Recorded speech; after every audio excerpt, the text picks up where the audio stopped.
અખંડ ભારત, અખંડ ભારત, અખંડ ભારત. અખંડ ભારત છે જ નહીં. પૃથ્વીરાજ ચૌહાણની સમાધિ તો ઠેઠ ગાંધારમાં, ગજનીમાં, અફઘાનિસ્તાન.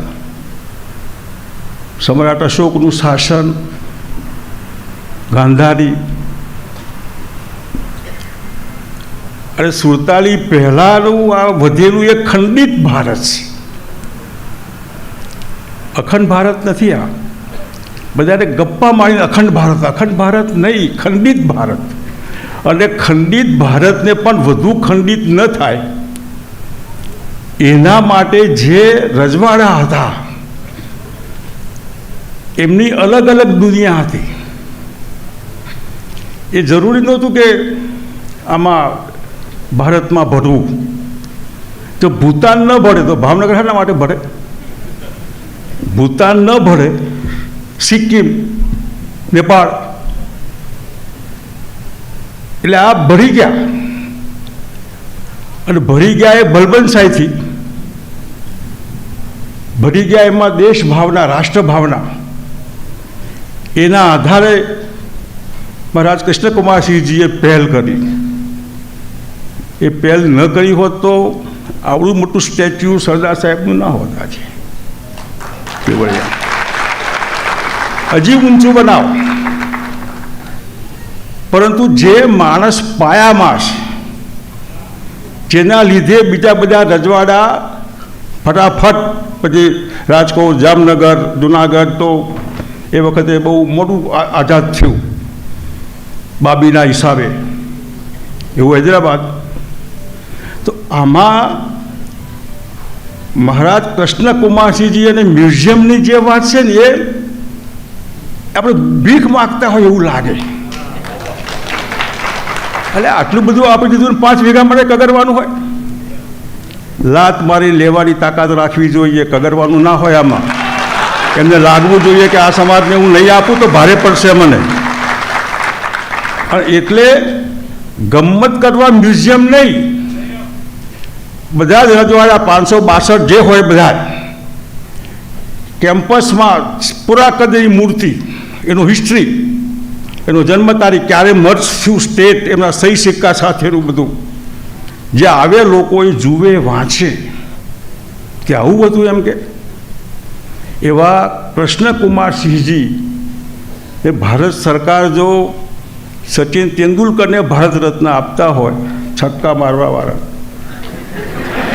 તો આ માણસને તો એ ડિઝર્વ ઇટ. એટલે ભારત રત્નના ઇલકાબ માટે સમાજ સંગઠિત થાય. અને સંગઠિત થવા માટે મને દયા આવે. આજે હકુબા એક બૂમ પાડે તો 1,00,000 2 લાખ ભેગા થશે ખરા? હકુબા બૂમ પાડે કે આવો સમાજનું કામ છે ને આપણે રાજકોટમાં મળીએ ફલાણી તારીખે આટલા વાગે, 2 લાખ 3 લાખ અને 10 લાખ ભેગા થાય બાઈબરના છોકરાની આગેવાનીમાં. આ આપણને સમજણ કેમ નથી પડતી? આ 2 પ્રકારની પર્સનાલિટીસ, વ્યક્તિગત અને સામૂહિક. અને સામૂહિક અલગ સવાલ છે, પણ વ્યક્તિગત જે છે અતિ મહત્વનું છે. આ વ્યક્તિગતમાં રાણા પ્રતાપ સંસ્થા નામ આપેલું છે. વ્યક્તિ, એમનો તો સેનાપતિ મુસલમાન હતો અને સામે અકબર એમના સેનાપતિ એ વ્યક્તિ હતા. આપણે આ વ્યક્તિનું વ્યક્તિત્વ કેમ સમજતા નથી?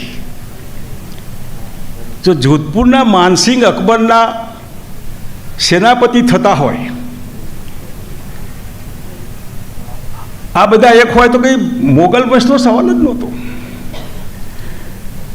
આ તો જ્યારે જેનો વારો આવ્યો, આ ડીએનએમાં છે. આ જ્યારે જેનો વારો આવ્યો ને ત્યારે, બાકી તો બેઠા હોય બાપુ લગાવીને કહું બહુ ફેન દાયરો ભરે જય માતાજી કરે. તો તમારો વારો ના, આ વારો આવે ત્યારે હું એની લાઈમાં આ બધું થયું છે. આ DNA છે. મારો વારો હોય તો ના હોય તો તમે તમારા ઘેર. માટે કહું છું કે હકુબા સંમેલન બોલાવે કે મહારાજ કૃષ્ણકુમારસિંહજીને ભારત રત્ન ભારત સરકાર આપે, 2 લાખ ભેગા ના થાય. પછી આપણે કહીએ કે રાખો ને, એમાં ક્યાં ના છે આપણી દસાડા દફતરમાં ક્યાં છે? આપણે ગણે છે કોણ ગણે છે? કોઈ ગણતું હોય મને બતાવો. મને સુરતમાં સંમેલન હતું, બધા કારડિયા સમાજ, નાડોદા સમાજ, રાજપૂત સમાજ બધા હતા, કાઠી દરબાર હતા. મેં કીધું પાર્લામેન્ટના 26 મેમ્બર છે, કેટલા છે આમાંથી? કે એ કંઈ નહીં. તો એમાં આપણે શું કરવાનું? ના હોય. આ બધા આપેલું છે. આ લોકશાહી છે. કોઈ સામું નથી જોવાનું. અમદાવાદમાં પેરીફરીમાં આ જગ્યા ગંભીરસિંહભાઈ હતા, સાણંદના એક કોર્પોરેશનમાં નોકરી કરતા હતા. 20 વર્ષ સુધી સરકારની પાછળ પડ્યા, ત્યારે ગોતામાં થોડો ટુકડો આપ્યો. એમાં આપણે ખુશ છીએ. અદ્ભુત ભવન, સરદારધામ જુઓ, બીજું બાજુમાં બને છે. કે પટેલનું નિર્મા જુઓ, નરહરીનું હીરામણી જુઓ, સરદારધામ ને વિશ્વ યુમિયા ફાઉન્ડેશન, બધા 100-200 વીઘામાં બહુ મોટી મૂર્તિ. આ એ સમાજ, આપણે સમાજ, પણ એ હેવ્સ ને હેવ્સ નોટ, જે ગઈકાલે હતું અને ગઈકાલે નહોતું, જે ગઈકાલે હતું એનું વહેમ, અહમ, એનો ઈગો હજી પણ એ છે. સારો ઈગો, બહુ સારો, વટવારો, પણ જે ઈગોમાં નુકસાન જ હોય. જેમ સોહરાબુદ્દીન રાઠોડ પેલા બાપુ ઘી લેવા ગયા હતા ને કે ઘી તપેલી છલકાઈને કે લે છલકા, આવું બહુ મેં પહેલાં સાંભળેલું. આ ઈગો ન કહેવાયા. તપેલી લે છલકાય તો છલકાય, તમે પગમાં વાગે તો. વટવારો ઈગો અલગ સવાલ છે. પણ જે સમાજ પાસે નહોતું, આજે ખૂબ. અને પાછું તમે હરીફાઈમાં પહોંચવા માટે 10-20 વર્ષથી ઓછા પડવાના. ભૂપેન્દ્રસિંહ સરદારધામમાં ગયા છે તો ત્યારે ફેકલ્ટીને પગાર લાખ રૂપિયા હશે, કદાચ 1-2 લાખ. અશોકસિંહભાઈ આપણે કોઈને 10-15 હજાર બી આપ્યો છે ખરા? કોઈ આવે ને? 5,000 વધારે. હવે તો કોણ જાય ત્યાં? એટલું તો પેટ્રોલ ભાડું થાય. એમાંથી નીકળે કંઈ નહીં. 5,000માંથી એસટી કંડક્ટરને, PSI ને, કોન્સ્ટેબલને, તલાટી નીકળે. IPS IAS ન નીકળે. લાખ રૂપિયામાંથી નીકળે. આ પાયાની સમજણ, એનો અભાવ. અને એમાં હમણાં મને અરભમજી છાત્રાલયમાંથી કંઈ 3,000 મિત્રોની યાદી બનાવી એમને, જૂના વિદ્યાર્થીઓ ભણેલા. 1912માં છાત્રાલય બન્યું. 1868માં રાજકુમાર કોલેજ. મને કોઈ સંસ્થા બતાવો જે 1850 પછીની બનેલી, કોઈ પણ સમાજની, જે રાજકુમાર કોલેજ હતી. 1912માં અરભમજી રાજ છાત્રાલય. તો ઉગ્યું કેમ નહીં? ક્યાં ગયું બધું આ? આજે તમે ઇન્સ્ટિટ્યૂટ જુઓ બધા. આજે આ બધામાં ભાવનગરમાં, અમરેલીમાં એરપોર્ટ લેવા પાટીદાર સમાજવાળા મારી પાસે આવ્યા. દરબાર કોઈ ના આવે તો ઉઘરાણી કરે. વળી પાછું ગાંધીનગરમાં જમીન આપી કે આ તો પૈસા માગે. સરકાર પૈસા તો માગે જ નહીં, બધે થોડો હાથ મારવાનો. એટલે એ તમે એરપોર્ટની જગ્યા પર જુઓ, જે અત્યારે સંસ્થા કલ્પનાભાની સંસ્થા બની. હવે આ હકીકત છે. એવા ઠેકાને IAS IPS એટલે હું UPSC માટે જે આગ્રહ કરું છું કે તમે એવા જે રોયલ ફેમિલી વહીવટી ક્ષમતા કુલે એ ધારે કરી શકે, IPS IAS બની શકાય. કમિશન ઓફિસર બની શકાય, કેપ્ટન, મેજર, લેફ્ટનન્ટ વગેરે વગેરે. તો આમાં ઇન્વેસ્ટ કરવું જોઈએ. એ જે સમાજ આવા આગેવાનો પેદા કરે એને આ ક્રેડિટ જાય છે, એમને એમ નથી થતું. આ 3000ની યાદી એવું ઉમિયા માતાના, ઊંઝાના, કડવા પટેલોની આખી યાદી કરોડની હશે કદાચ, 1 કરોડ વોટર લિસ્ટ સાથે.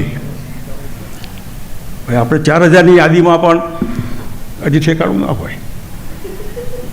અને રથ ફેરવીને કરોડો, એકલા ઊંઝા ઉમિયા સંસ્થા પાસે કરોડો 10, 15, 20,000 કરોડ રૂપિયા હશે કદાચ. હરીફાઈ કરો. એ લાખ પણ આપે ને 5 લાખ પણ આપે ને વિદેશથી, પરદેશથી સ્પેશિયલ ફર્સ્ટ ક્લાસમાં બોલાવે ફેકલ્ટીઝને વિષયો ભણાવવા. એટલે કોમ્પિટિશન બહુ ફરક છે. 1 થી 10 નંબરમાં નથી. ખોટા વેમમાં આપણા જેવું કોઈ નહીં. આજે આવો ક્યાં સમજતે હો, મોબાઈલમાં રિવોલ્વર હોય એવું પાકેટ ભરાય એટલે મોબાઈલ છે ના પેલું કઈ. આજે એવું લાગે દરબાર છે આ, અને દાગીના એ કોઈ છે નહીં. બધા એટલે દાગીના બધા હો પણ દરબાર દેખાય આમ. સુરત ચિત્રેલો હોય, વીંટીઓ હાથા હોય, લક્ષ્મી આવી જ પડશે ઘરમાં રાખવાનું.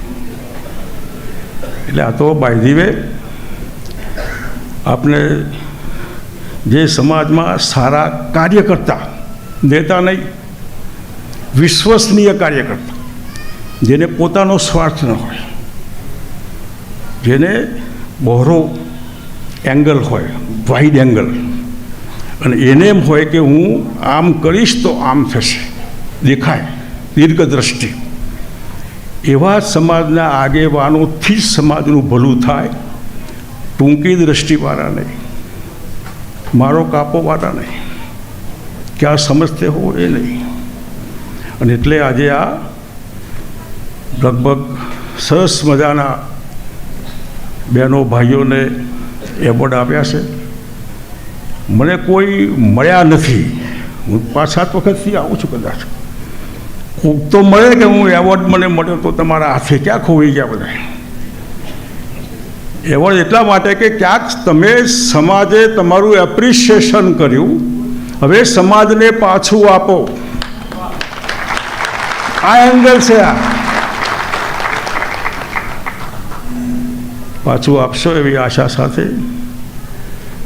વાત વરસાદ છે, ચોમાસું છે, અને પથ્થર હોય ત્યાં વરસાદ પડે તો પણ ઘાસ ઉગતું નથી. ભગવાને પથ્થર આપ્યો છે, ગમે તેમ પડે પણ ના ઉગે. બાપુ છે, હનું ઉગે. ખોપડી ટાઈટ છે, ગમે તેમ વરસે, જેને વરસવું હોય.